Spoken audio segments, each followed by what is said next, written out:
From our observation of Remembrance Day at Pearl Harbor, the next couple of days in Oahu were more sporadic, starting with an easygoing afternoon on Kailua Beach.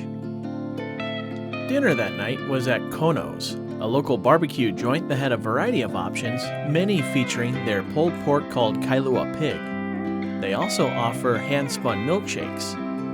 We got there just before a big rush, so you could tell the place was popular, even with its smaller size. I had their Kailua sliders. Kailua Pig served on sweet rolls with a unique guava-based sauce. It was delicious. Their banana cream shake was pretty good too. The next morning we went to the Kailua Farmers Market, where you could find a variety of locally grown produce and tropical items, along with a number of vendors selling hot foods and crafts. It's not every day you go to a market and see a locally grown pineapple. Due to feeling sick, I stayed at the house for the rest of the day while everyone else took a ride to the North Shore, but we would head there the next day as well for more exploration. It was an incredibly scenic drive and quite easy to just watch the views pass by.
After a gorgeous drive through the foothills and along the coast, we arrived to the Polynesian Cultural Center as we had some time before going for a sunset cruise later. Near the center's entrance is the marketplace with a variety of shops and restaurants.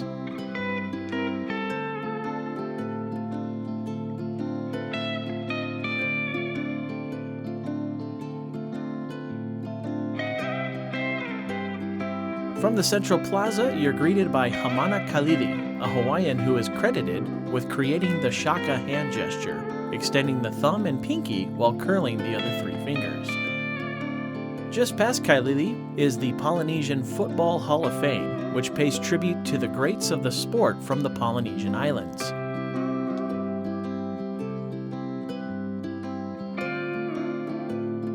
When inside of the hall, there's a wall that presents all the inductees, and near them are displays with various memorabilia and old equipment for the inductees of the hall, including the all-time great Junior Seau.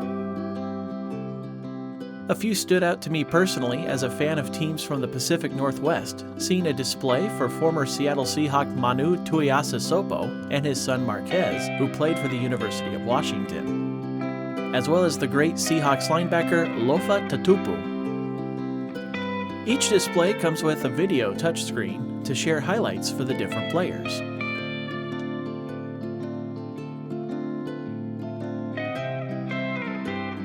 Just before the main Cultural Center entrance is the ukulele building. Here you can learn about the cultural significance of the instrument and how it's made. You can also receive lessons on how to play. Ready to practice more or play some tunes? Their shop has plenty of ukuleles to choose from. When you go into the ticketed area of the Cultural Center, you have the opportunity to visit sections dedicated to 6 different Polynesian cultures. The different sections sit to either side of the lagoon and river that splits them, with the lagoon being the site of the main show we saw later. The waters also allow visitors to ride canoes around the facility, although not many were on at this time.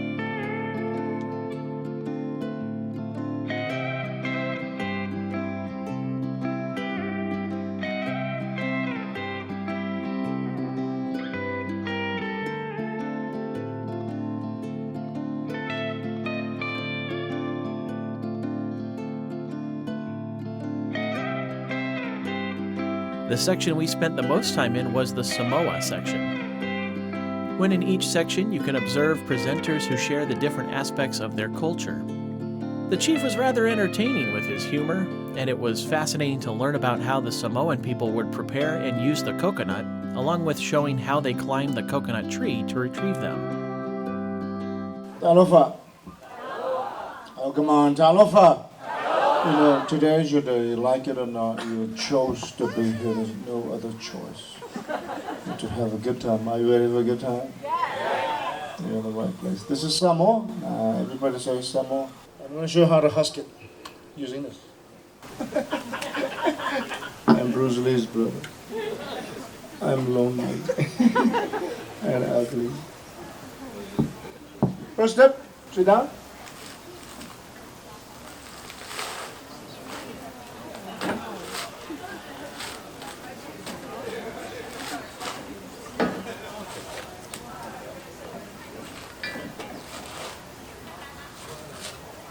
Here's the one you see at the store.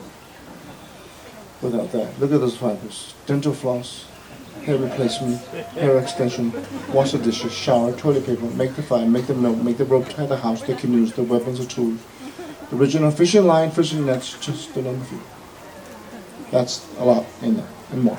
So the line between the eyes. Huh? Turn the line, hit it with a rock. Here it is. The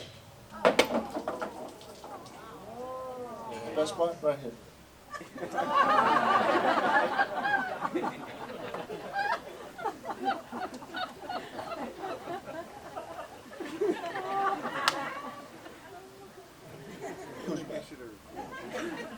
Look at this kid. Look at the muscles. Look at the abs and the pecs and the biceps, the triceps, the trapezes, the deltoid, latissimus dorsi, the external obliques, the glute. They also demonstrated how they would start a fire with wood and the scraps from the coconut. Smells really good. Samoan organic free color. It's like a Old Spice. This is way older, expensive. If he doesn't smell like this, he doesn't cook. Don't waste your time.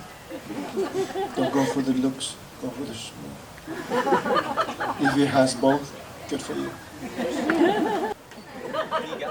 And if they're looking for us, they will find us. This is the last episode of Lost. There's our fire. Come on, give it over the fire.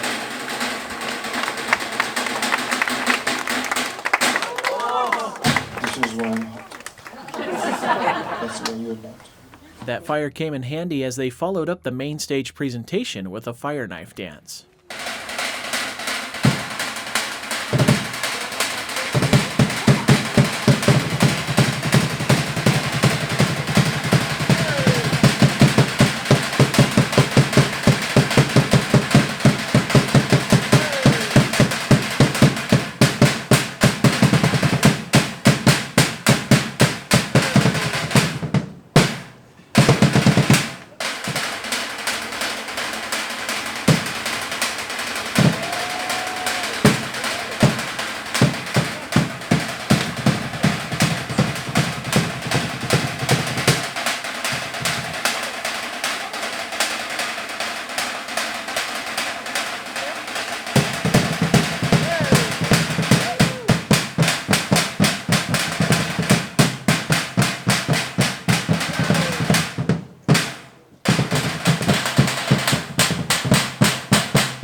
Once the main presentation is finished, visitors have the opportunity to learn more in depth about what they've seen on stage, or to learn about other aspects of life for that culture.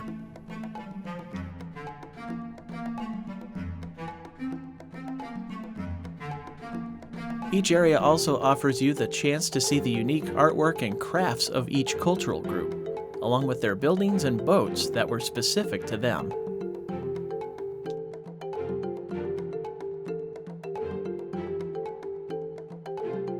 After Samoa, we went to the area for Aotearoa, which is the Maori name for New Zealand.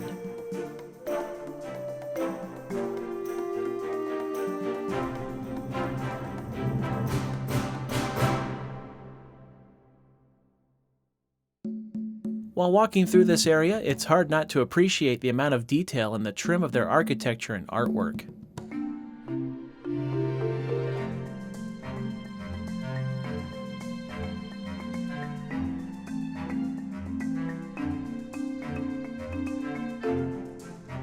And you can watch as they create the art.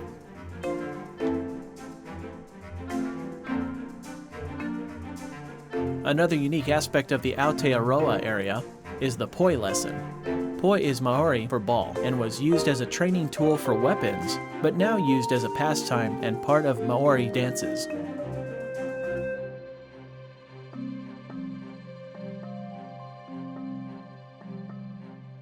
In the Fiji section, their buildings and shelters seem to be a bit taller than the others. They also have the chief's house where you can see how they lived.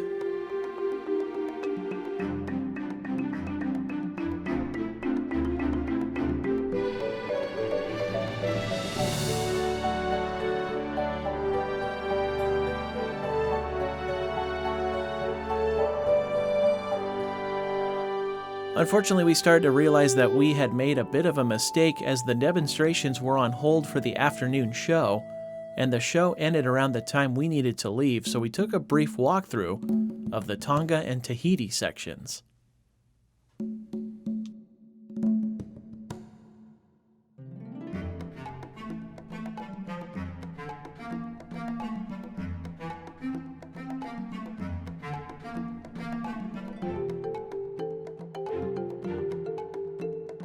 We did get to see a bit more in the Hawaii section, as they had several houses to show what their life was like.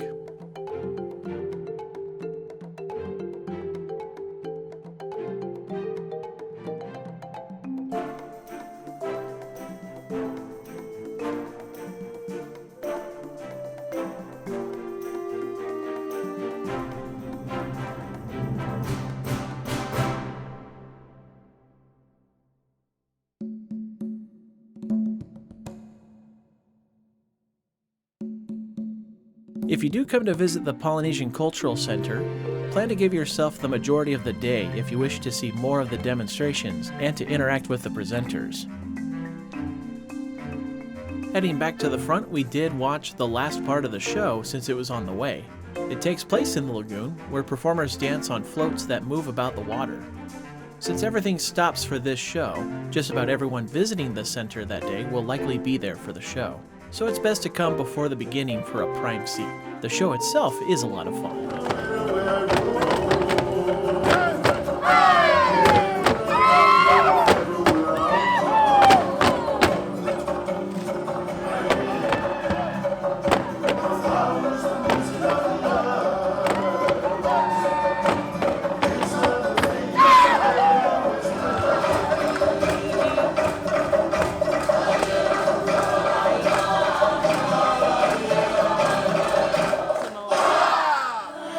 One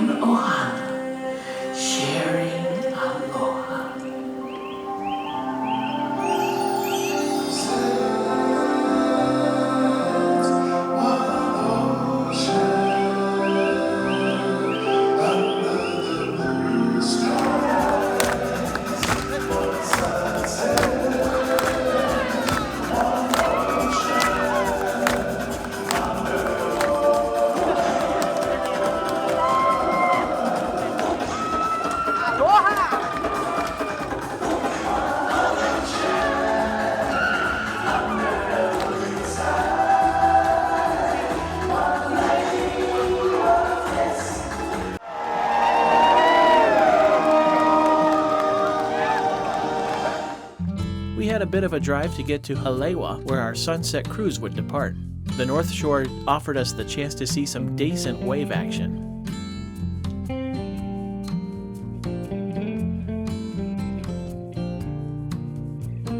Arriving to the Halewa boat harbor, we would be sailing with North Shore Catamaran Charters for their sunset cruise. We joined the captain, his first mate, and 3 children, as well as about 6 others for the evening ride.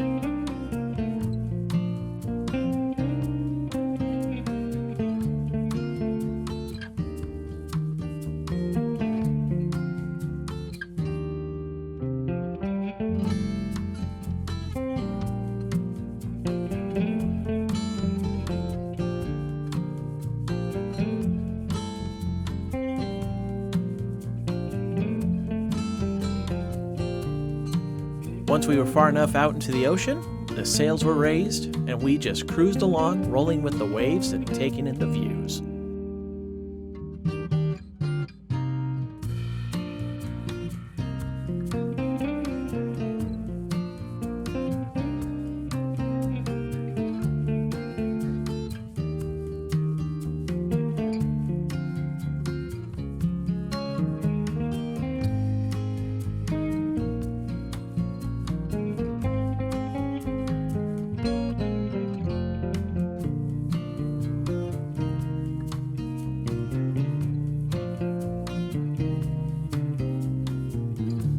Elisa even got a chance to steer the boat, and she nailed it. She and Richard go sailing back home fairly regularly.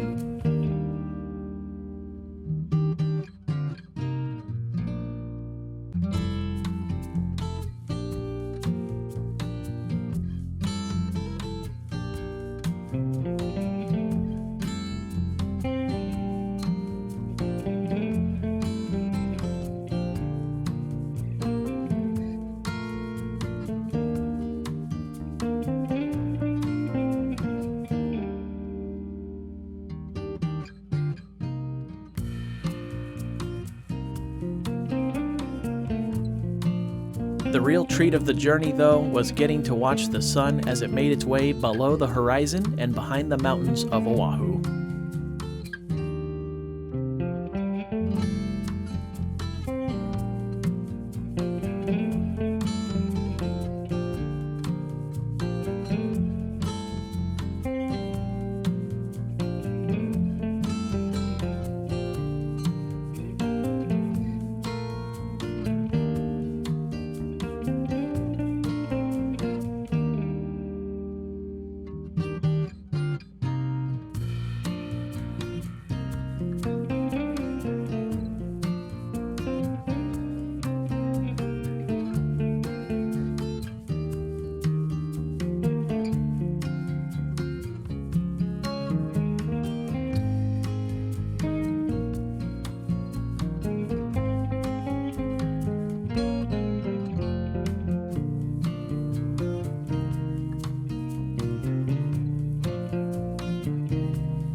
It was a gorgeous ride, and certainly one of the highlights of the trip.